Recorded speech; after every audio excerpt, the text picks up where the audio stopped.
Hello friends, मैं समदेव द्विवेदी। आज आप पढ़ाने जा रहा हूँ कार्बन एंड्स कंपाउंड में एलोट्रॉप्स ऑफ कार्बन के बारे में, यानी कार्बन के अपर रूप के बारे में। क्लियर है? देखिए, एलोट्रॉप्स ऑफ कार्बन क्या होता है? एलोट्रॉप्स ऑफ कार्बन, ठीक, यानी कार्बन के अपर रूप। अपर रूप का क्या मतलब होता है?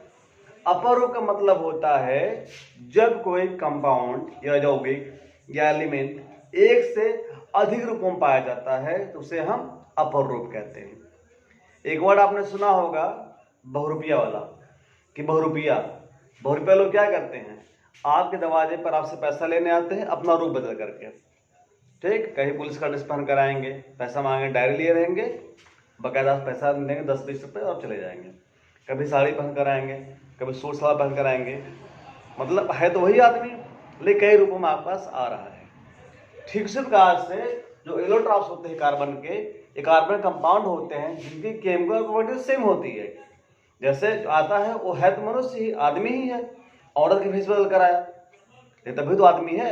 वैसे जो कार्बन कंपाउंड होता है इसकी फिजिकल प्रॉपर्टी डिफरेंट होती है, लेकिन केमिकल प्रॉपर्टी लगभग सेम होती है। ऐसे में तुम्हें हम बोलते हैं क्या? एलोट्रॉप्स ऑफ कार्बन बोलते हैं। क्लियर है? अब कार्बन के अपर रूप कितने होते हैं? कार्बन के 4 अपर रूप होते हैं। कितने अपर रूप होते हैं? 4। कई बुकों में 3 दिया हुआ है, कई किताबों में 3 दिया हुआ है। ठीक है, हम आपको चारों नाम यहां बताएंगे। सबसे पहला बहुत कॉमन है, आप जानते हैं, डायमंड। क्या है? डायमंड।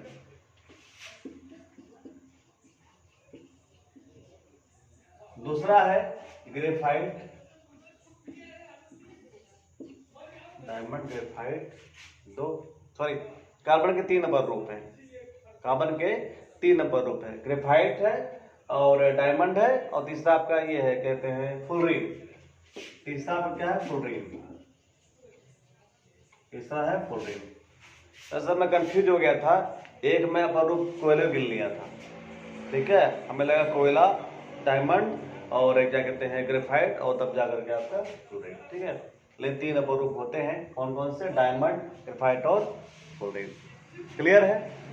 अब डायमंड जो होता है, ग्रेफाइट जो होता है और जो फ्लोरीन होता है, तीनों अलग अलग प्रॉपर्टी होती है।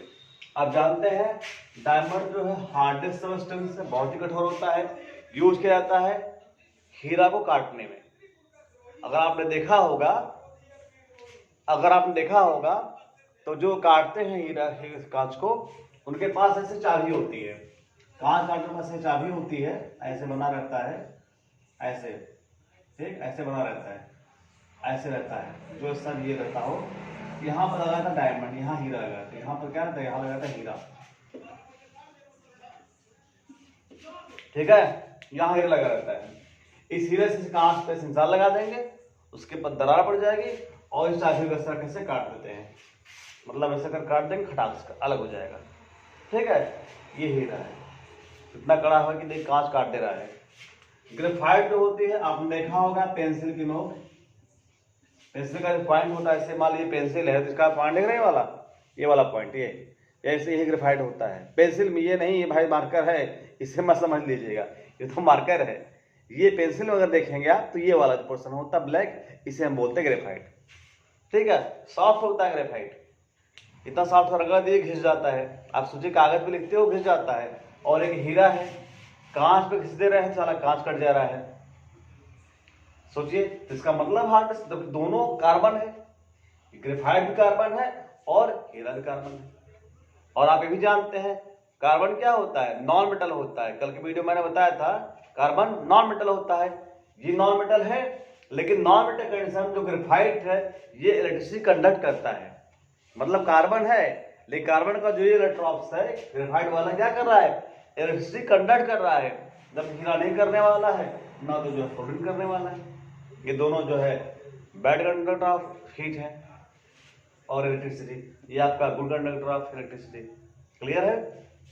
अब अगर फ्लोरीन की बात करें कि फ्लोरीन क्या है, फ्लोरीन कैसा अपर रूप है, तो फ्लोरीन में क्या होता है कि कार्बन इस प्रकार से अरेंज होता है कि एक बॉल इस तरह बना लेता है। कार्बन इस प्रकार से अरेंज होता है कि फुटबॉल इस तरह बना लेता है। तो अब चूंकि जिन्होंने खोजा था उनका नाम फ्लोरीन साइंटिस्ट थे, तो उन्होंने रख दिया फ्लोरीन। ठीक है, तो फ्लोरीन में जो होता है, हम कहीं जो है आपको मिलेगा ये C60 लिखा मिला होता है, कहीं पर जो फॉर्मूला लिखा होता है C60 लिखा होता है। C60 का मतलब होता है कार्बन के कम से कम 60 एटम यानी 60 परमाणु आपस में मिलकर के एक फुटबॉल जैसा बनाते हैं, जिसे हम बोलते हैं फ्लोरीन या बकमेस्टर फ्लोरेंस। ये आपका कार्बन का तीसरा अपर रूप है। ये कार्बन के आपके 3 अपर रूप होते हैं। क्लियर है? आसन में अब तीनों कार्बन ही है और तीनों कार्बन के प्योर फॉर्म है, दे आर 100% प्योर कार्बन। अब जान लीजिए कोयले से हीरा बनता है, डायमंड जो होता है किससे बनता है? कोयले से बनता है। कोयला भी आपका 100% कार्बन है, आपका ये भी 100% कार्बन है। लेकिन कार्बन के जो प्रॉपर्टी चेंज होने का कारण क्या है? कार्बन की प्रॉपर्टी चेंज होने का कारण क्या है? Arrangement of atoms, arrangements of electron. Atom का अरेंजमेंट किस प्रकार से होता है, इसकी बेस पर की प्रॉपर्टी क्या होती है? चेंज हो जाती है। जैसे पेंसिल खिंच जाती है, क्यों? पेंसिल जो अरेंजमेंट होता है एक ऊपर एक होता है, तो स्लिप करते हैं। जैसे आपने ऐसे लिखा, ये लग गया कॉपी पर, ये आपकी पेंसिल पर ही है। फिर दूसरा वाला घिसा, दूसरा वाला आपने घिसा, ये आपकी पेंसिल कॉपी पर लग गया और ये आपका ऊपर रह गया। क्यों ऐसे होता है? जबकि हीरा में क्या, हीरा में पार्ट कंप्लीटली जो है क्लोज बने रहते हैं, एकदम अटैच रहते हैं। अब इसमें आप घिस सोचिए अलग हो जाए, कोई पार्ट अलग होने वाला नहीं, लेकिन ऐसे ओवरलैप कर रहा है तो ये रगड़ दिए अलग ही है, तब भी रह जाएगा। इस प्रकार से जो होता है आपका ये अच्छे से जुड़ा रहता है। और आपका जो है ये नहीं, डायमंड वाला यानी हीरा वाला, इसको आप लिखेंगे तो नहीं घिसेगा, कुछ नहीं करेगा, निशान डाल बढ़ा देगा या काटने में मदद करेगा। जबकि आप ग्रेफाइट करेंगे तो खुद क्या होता है? घिस जाता है। पेंसिल में अगर आपको तो नहीं पता फिलहाल होगा, होता कुछ लोगों को पता हो, पेंसिल में क्वालिटी आती है 2B, 4B और 6B। ये जितनी पेंसिल आते हैं बी वाले ना, सब सॉफ्ट होते हैं, बहुत सॉफ्ट होते हैं। अगर 6B आप पेंसिल ले लीजिए तो भाई लिखेंगे तो एकदम ब्लैक चलेगा, स्केच जैसा, लेकिन आप छील देंगे ना एक दिन खत्म भी हो जाएगा, इतना सॉफ्ट होता है। आप शार्पनर से साइंस छील ही सकते हो। जब किसी में अगर आप बी आप H आएगा, 2H, 4H, 6H तो हार्ड होता है, बहुत कड़ा होता है। उससे पेंसिल से लिखेंगे आप ना कागज पर तो कागज फट जाएगा। इसीलिए जब लोग पेंसिल यूज करते हैं एक्स्ट्रा डार्क यूज करते हैं। क्या यूज करते हैं? Extra dark. एक्स्ट्रा डार्क वाले पेंसिल क्या होता है? एक्स्ट्रा डार्क वाले पेंसिल में कुछ प्रॉपर्टी आपकी बी की मिलाई जाती है, कुछ प्रॉपर्टी एच की मिला करके बनाए, ताकि एक्स्ट्रा डार्क रहे, चले भी और पेंसिल छीलने पर टूटे भी नहीं। ठीक है, आज समझ में क्लियर? अब ये हम आपको ये बताएंगे कि ऑर्गेनोटॉप्स हो गया। अब ऑर्गेनिक केमिस्ट्री की डिफिनेशन क्या होती है, यानी ये रसायन कार्बनिक रसायन की परिभाषा क्या होती है। ठीक, इसमें कोई दिक्कत आपको नहीं होनी चाहिए, इसमें कोई दिक्कत आपको नहीं होनी चाहिए। थोड़ा सा आपको डायग्राम ग्रेफाइट का और कहते हैं हीरे का दे देंगे ताकि आपको दिक्कत ना आए। ठीक है, ग्रेफाइट में एक कार्बन ऐसे है, उसका इलेक्ट्रॉन ऐसे ऐसे ऐसे अरेंज होता है। ठीक है, ऐसे ऐसे अरेंज होता है 3, और एक और सॉरी एक ऐसे होता है और एक ऐसे होता है, मतलब इस प्रकार से अरेंज होता है कार्बन से दूसरा एटम लगा होता है। ये स्ट्रक्चर किसका है? ये स्ट्रक्चर किसका है? ये स्ट्रक्चर है डायमंड का। ऐसे ऐसे ऐसे देख कैसे है, ये है, मतलब ये हम बता रहे हैं कि आपका कार्बन यहाँ यहाँ पर पाया जा रहा है। ये आपका एटम है, ये कार्बन है, ये कार्बन है, ये कार्बन है, इस प्रकार से कार्बन का अरेंजमेंट होता है। ठीक, अब एक डायमंड का बनाना तो कैसे बनाएंगे, सॉरी ग्रेफाइट तो कैसे बनाएंगे? ग्रेफाइट बनाते हैं हेक्सागोनल, ऐसे बनाते हैं ग्रेफाइट का, ऐसे। ठीक, ग्रेफाइट का ऐसे बनाते हैं। अब इससे क्या होता है? ये लगा रहता है, देख रहे हैं?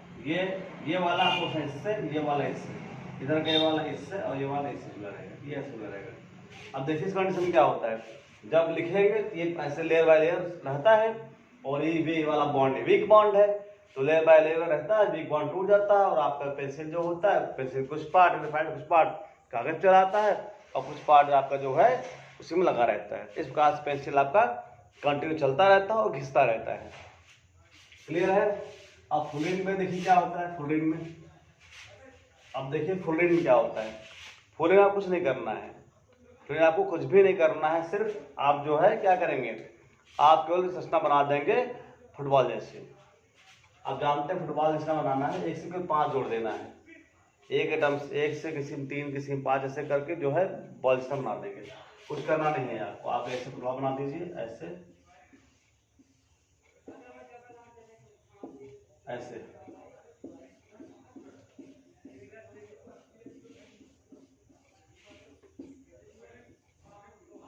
ऐसे है, ये बॉल जिस तरह बनी ना, ऐसा बनी, फुटबॉल जिस तरह बनी है। ठीक, फुटबॉल जिस तरह बर्गे की नहीं बनी। एक कार्बन से आप क्या इतना दिखाएंगे, एक कार्बन से आप 3 इलेक्ट्रॉन दिखाते चलेंगे, एक कार्बन से 3 जोड़ चले जाएंगे, एक से आप 3 जोड़ चले जाएंगे, उससे बन जाएगा, उसे हम बोलेंगे क्या, उसे हम बोलेंगे क्या हो जाएगा आपका बकमिस्टर फुलरीन। क्या बन जाएगा? Buckminster fullerene. ठीक, क्लियर है? जैसे यहाँ पे कार्बन दे दो, देखो 3 हो गया, यहाँ लिए देखो 3 हो गया, यहाँ लिए देखो 3 हो गया, यहाँ लिए देखो 3 हो गया, यहाँ लिए देखो 3 हो गया, यहाँ लिए देखो 3 हो गया, 1 2 3 ऐसे है, यहाँ लिए देखो 3 हो गया, ऐसे। इस प्रकार से रचना बनती है। ठीक, बुक में आपके होगा, डायग्राम बना देख लेंगे, ऐसा बनने वाला जैसे मैं आपको बता रहा हूँ। देखिए डायग्राम बनाने के लिए जब आप बुक से बनाएंगे, डायग्राम देख के सामने, बुक के सामने बनाएंगे डायग्राम, और इस वीडियो देखते हुए पढ़ेंगे तो बहुत अच्छा समझ में आएगा। क्योंकि वीडियो छोटा बनाना पड़ता है, बहुत ज़्यादा टाइम टेकिंग ना हो, इसलिए मैटर को हम थोड़ा सा कम रिप्रेजेंट कर पाते हैं। ठीक है, और पूछना पूछिए। ये आपका हो गया इलेक्ट्रॉन्स ऑफ कार्बन के बारे में। ठीक, अब हम आपसे बता रहे थे कि ऑर्गेनिक केमिस्ट्री क्या होती है, कि ऑर्गेनिक केमिस्ट्री क्या होती है। ठीक है, ऑर्गेनिक केमिस्ट्री क्या होगी, इलेक्ट्रॉन्स हो गया। ऑर्गेनिक केमिस्ट्री क्या होती है? Organic chemistry is the branch of chemistry. Science की ब्रांच कह देंगे तो केमिस्ट्री खुद आ जाएगी, लेकिन चूंकि हम केमिस्ट्री बात कर रहे हैं तब क्या कहेंगे कि organic chemistry branch of chemistry in which we can study about the carbon compound. यानी कार्बन रसायन विज्ञान की वह शाखा है जिसके अंतर्गत हम कार्बन के रासायनिक यौगिकों का अध्ययन करते हैं। क्लियर है? What is the organic chemistry? Organic chemistry is the branch of science in which we can study about the carbon compound. यानी कार्बन रसायन विज्ञान की वह शाखा जिसके अंतर्गत हम कार्बन के यौगिकों का अध्ययन करते हैं। आसन में क्लियर है? आसन में अब एक क्वेश्चन क्या पूछता है वर्सेटाइल नेचर ऑफ कार्बन के बारे में। What is the versatile nature of carbon, यानी कार्बन जो होता है सर्वतोमुखी प्रवृत्ति का क्या होता है? सर्वतोमुखी प्रवृत्ति। सर्वतोमुखी प्रवृत्ति का मतलब होता है वो बहुत सारे कंपाउंड का निर्माण क्यों करता है? Versatile nature of carbon. तो वर्सेटाइल नेचर ऑफ कार्बन के केवल 2 कारण बताए जाते हैं मुख्य रूप से। पहला वैलेंसी का 4 होना, टेट्रावैलेंसी, और दूसरा सेल्फ लिंकिंग प्रॉपर्टी। कार्बन में सेल्फ लिंकिंग प्रॉपर्टी पाई जाती है, एक कार्बन दूसरे कार्बन से, तीसरे कार्बन से चौथे कार्बन जुड़ सकता है। और दूसरा क्या है? दूसरा है कार्बन की टेट्रावैलेंसी। वैलेंसी 4 होने से क्या है? वैलेंसी 4 होने से कार्बन सिंगल बॉन्ड बना लेता है, डबल बॉन्ड बना लेता है और ट्रिपल बॉन्ड बना लेता है। तो जो कार्बन सिंगल बॉन्ड बनाएगा, डबल बॉन्ड बनाएगा, ट्रिपल बॉन्ड बनाएगा, तो कार्बन ज्यादा प्रकार से क्योंकि बना सकता, कार्बन उससे भी कंपाउंड बनाएगा जो सिंगल बॉन्ड बनाता हो। ठीक है, जैसे आप समझिए CO2 है ना और CCl4 है। ठीक, अब समझिए ध्यान से। अब CO2 है, यानी कार्बन आपका जो है डबल बॉन्ड बना रहा है, ऑक्सीजन साथ बना रहा है। अगर सिंगल बना क्षमता इसके अंदर होती, क्या डबल बॉन्ड बना पाता? नहीं बना पाता। क्या कंपाउंड बनता है? ये बिल्कुल नहीं बनता, क्योंकि क्षमता ही नहीं थी डबल बॉन्ड बनाने की। अब यहां पर देखिए सिंगल बनाता है, CCl और Cl।